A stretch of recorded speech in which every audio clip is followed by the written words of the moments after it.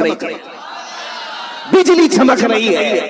یہ خوف سینوں میں ہزاروں کے ہونے کے باوجود کس نے طاری کیا؟ میرے عزیزو وہ رب ذوالجلال ہے، غالب حکمت والا، جس نے قرآن میں فرمایا وَلَا تَهِنُوا وَلَا تَحْزَنُوا وَأَنْتُمُ الْأَعْلَوْنَ إِن كُنتُم مُؤْمِنِينَ. تم گھبراؤ مت، پریشان مت ہو. مولا فرماتا ہے تم ہی غالب رہو گے اگر تم سچے ایمان والے ہو، اگر تم میرے مصطفیٰ کریم صلی اللہ علیہ وسلم کے سچے غلام ہو. لوگ تو صرف کربلا کے میدان میں یہ دیکھتے ہیں کہ امام حسین کی شہادت ہو گئی، علی اصغر کی شہادت ہو گئی، علی اکبر کی شہادت ہو گئی، عباس علمبردار کی شہادت ہو گئی.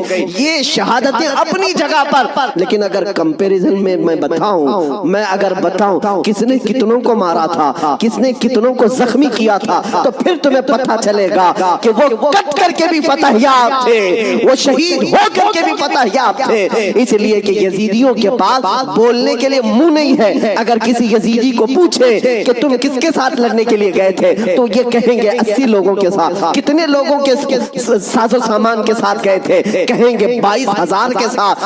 تو دنیا آج بھی ہنسے گی. 80 لوگوں سے لڑنے کے لیے 22,000 گئے تھے. کیا کیا لے کر گئے تھے؟ ہاتھی بھی تھے، گھوڑے بھی تھے، نیزے بھی تھے، تلواریں بھی تھی، بھالے بھی تھے، سب تھا. پھر اگر تم سے پوچھا جائے ساز و سامان کے ساتھ سہولتیں کیا تھی، یزیدی کہیں گے پورا پانی ہماری طرف تھا، دریائے فرات بھی ہماری طرف تھا، کھانا بھی ہماری طرف، پانی بھی ہماری طرف.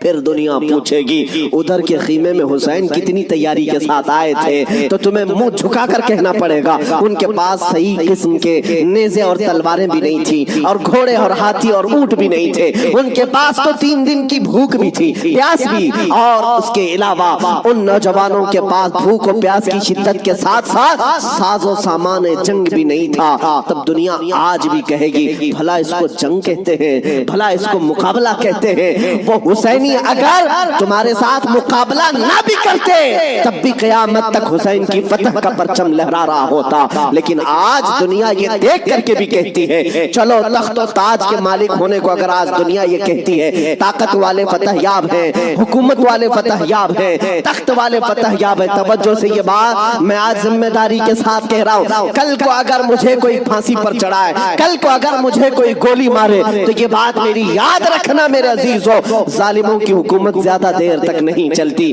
یزید کا تخت بھی تھا، تاج بھی تھا، حکومت بھی تھی، فوجی بھی تھے، سپاہی بھی تھے. لیکن آج جاؤ اس یزید کے تخت کو ڈھونڈنے کے لیے، محل کو ڈھونڈنے کے لیے. دمشق آج بھی موجود ہے، ملک شام آج بھی موجود ہے. دمشق اگر جا کر کے لوگوں سے پوچھو گے وہ تخت کہاں ہے جہاں سے حکومت کی جاتی تھی، یہاں سے بیٹھ کر کے کربلا کے ریگزاروں میں خون بہایا جا رہا تھا، یزید کہاں ہے، تخت کہاں ہے؟ وہاں دمشق کے رہنے والے شاید تمہارا ہاتھ پکڑ کر کے لے جائیں گے ایسی جگہ پر جہاں پورے دمشق کا کچرا پھینکا جاتا ہے، جہاں پورے دمشق کی گندگی ڈالی جاتی ہے، اور لوگ کہیں گے یہیں پر یزید کو دفن کیا گیا تھا. تم ناک پکڑ کر کے بھاگ آؤ گے، وہاں پر کھڑے نہ ہو سکو گے جہاں یزید کو دفن کیا گیا تھا. تاج بھی نہیں، تخت بھی نہیں، فوج بھی نہیں، اور ذریت اولاد بھی نہیں. اور پھر آؤ کربلا کے میدان میں، پھر آؤ عراق کی سرزمین پر. یہاں کسی سے جا کر پوچھنا، سنا ہے 1400 سال پہلے یہاں ایک جنگ ہوئی تھی، کربلا کا میدان تھا، رسول کے نواسے خاندان اہل بیت کے ٹکڑے کر دیے گئے تھے، انہیں جام شہادت نوش کرنا پڑا تھا. وہ میدان کہاں ہے؟ میرے عزیزو کربلا کا کوئی بھی آدمی تمہارا ہاتھ پکڑ کر لے جائے گا اور کہے گا اے عزیز یہاں وہ میدان نہیں ہے، یہاں کوئی ویرانگی اور صحرا نہیں ہے، آؤ تمہیں لے جاتے ہیں. اور لے جا کر کے ایسی جگہ کھڑا کرے گا جہاں سے تمہاری نظر اٹھے گی تو سونے سے کلئی کیا ہوا لہراتا ہوا پرچم حسین تمہیں آج بھی اس بات کا اعلان کرے گا، شاہ اسد حسین، بادشاہ اسد حسین. جانتے ہو بہت سارے بچے، بہت سارے نوجوان کسی نہ کسی شخصیت کو اپنا آئیڈیل بناتے ہیں بچپن سے. الحمدللہ میں یہ تحدیث نعمت کے لیے کہہ رہا ہوں، اللہ میری ماں کو سلامت رکھے جن سے میں نے واقعات سنے ہیں تو خالد بن ولید کے سنے تھے. اور ہمارے آئیڈیل جو بزرگ ہیں اس میں مولا امام حسین ہیں.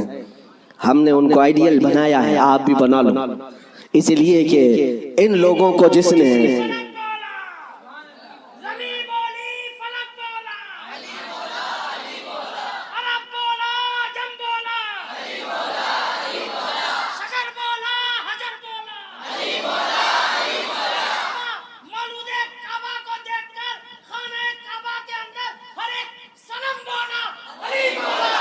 علی مولا۔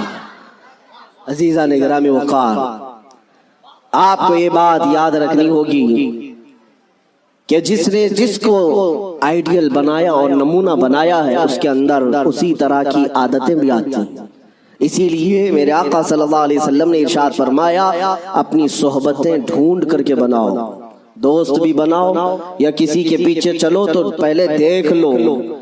یہ آج میں بچوں سے کہتا ہوں، تم گلیمر کی دنیا میں جن لوگوں کے پیچھے بھاگتے ہو، سمجھتے ہو کہ یہ ایکٹر سٹار ہے، اس کے پیچھے بھاگنا ایک فیشن ہے، بھاگتے رہو گے ایسے گڑھے میں گر جاؤ گے جہاں سے نکلنا ہی مشکل ہے۔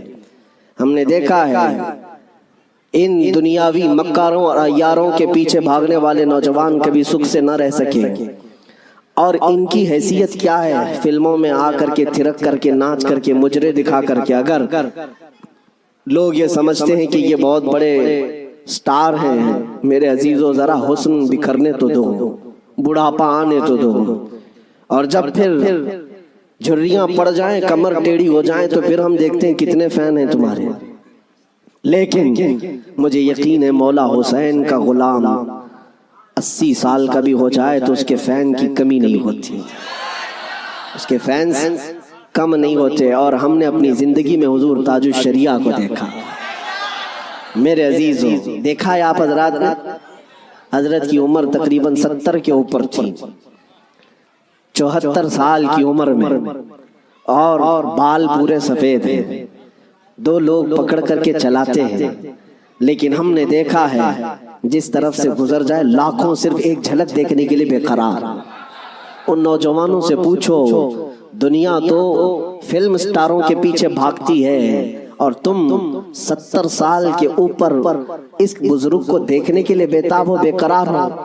اور حد تو یہ ہے میرے عزیزوں، نہ ان کے آنے کا کوئی پرچار، نہ سوشل میڈیا کا زمانہ، نہ فیس بک، واٹس ایپ اور انسٹاگرام میں ہے ان کے آنے کی جانے کی خبریں، نہ ان کے جلسوں کی خبریں، لیکن پھر بھی آپ نے دیکھا کہ پورا زمانہ ٹوٹ پڑتا تھا۔ وہ جب جہاں گئے، یہی کی بات نہیں ہے، میں حضرت کے ساتھ مصر میں بھی دیکھا، اور حج میں نے الحمدللہ پہلا حج حضرت کے ساتھ کیا۔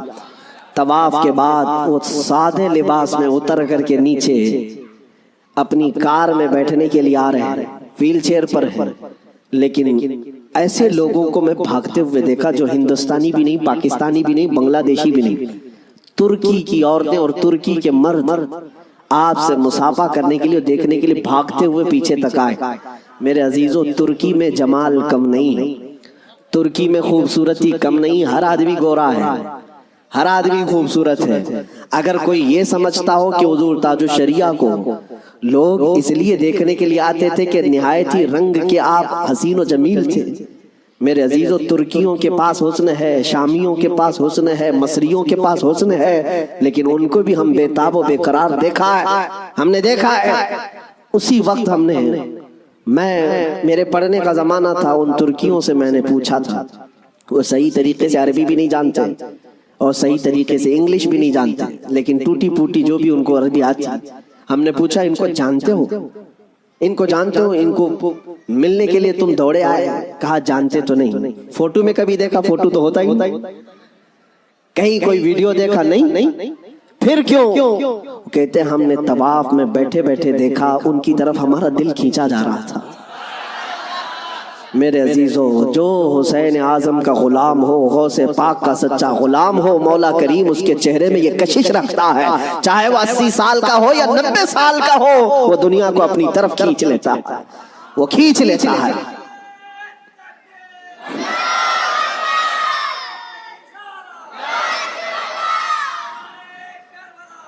اب آؤ میں آپ کو بات بتا دوں، مر جانا، کٹ جانا، یہ ہماری انتہا نہیں ہے۔ اگر کوئی یہ سمجھتا ہے کہ ہمیں پھانسی دے کر کے یہ ختم کر دے گا تو اس کی خام خیالی ہے۔ یہاں پر انگریزوں کا دور تھا، 100 سال تک یہ اتنا ظلم کرتے رہے، ہندوستان میں آج بھی وہ تاریخ رقم ہے، لیکن سب سے زیادہ انہوں نے اگر کسی پر ظلم کیا تو مسلمانوں پر ظلم کیا انگریزوں نے۔ اور ان کو بھی آپ میں بتاؤں، آج پھر وہ دور ہمیں نظر آ رہا ہے ظلم کا، کسی ایک خاص کمیونٹی کو ٹارگٹ کرنا۔ انگریز ڈرتے تھے کس سے جانتے ہیں؟